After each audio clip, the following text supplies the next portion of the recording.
Ah, bonjour le monde. Aujourd'hui, j'ai plaisir à évoquer le 25 avril. Parce que, au Portugal, le 25 avril est une date historique. En effet, il y a un demi-siècle, très exactement le 25 avril 1974, a eu lieu la révolution des œillets. Que s'est-il passé avec cette révolution? Eh bien, à l'époque, le Portugal vivait une dictature militaire dont souffrait bien sûr le peuple. Et à un moment donné, l'armée s'est désolidarisée de cette politique de colonisation et, et elle est rentrée en conflit avec la philosophie des colonels, des dirigeants militaires.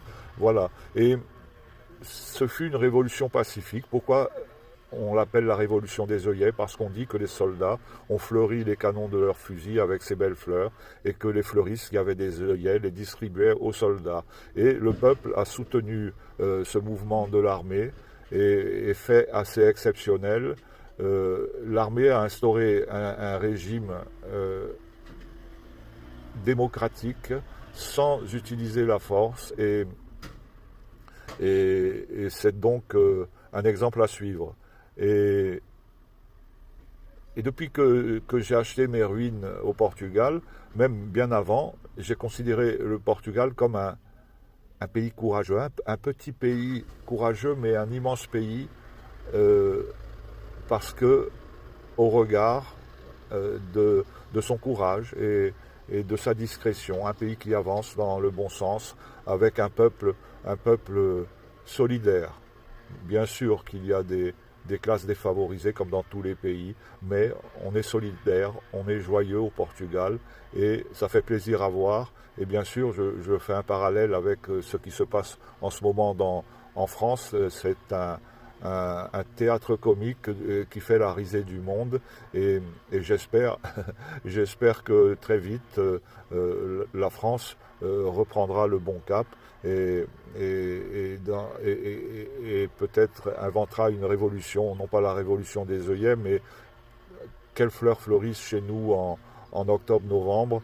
Les dahlias. Voilà, peut-être qu'en octobre-novembre, mais beaucoup plus tard certainement, mais pourquoi pas en novembre, on va assister en France à la révolution des dahlias. J'ai choisi pour illustrer cette date du 25 avril 1974, la révolution des œillets au Portugal, une chanson française qui, qui me plaît, parce que sa mélodie me plaît. C'est une chanson un peu révolutionnaire, bien sûr, mais espérons que les révolutions à l'avenir se feront toujours avec la fleur au fusil. Alors cette chanson que vous allez fredonner avec moi parce qu'elle est facile à chanter et très connue, c'est tout simplement le chant des partisans. À trois avec moi. Musique, maestro. Un, deux, trois. Ami, entends-tu le vol noir des corbeaux sur nos plaines? Ami, entends-tu ces cris sourds du pays qu'on enchaîne? Ohé, partisans, ouvriers et paysans, c'est l'alarme.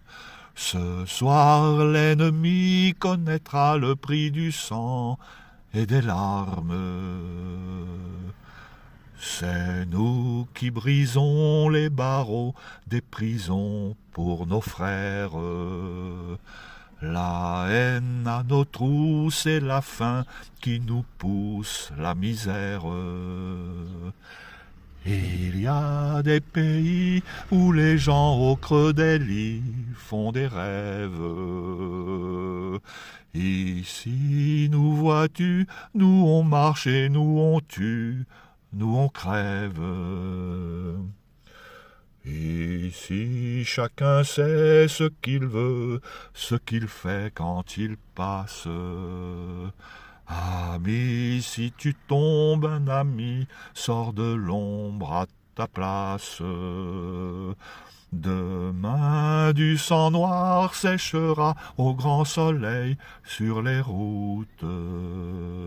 Chantez, compagnons, dans la nuit, la liberté nous écoute.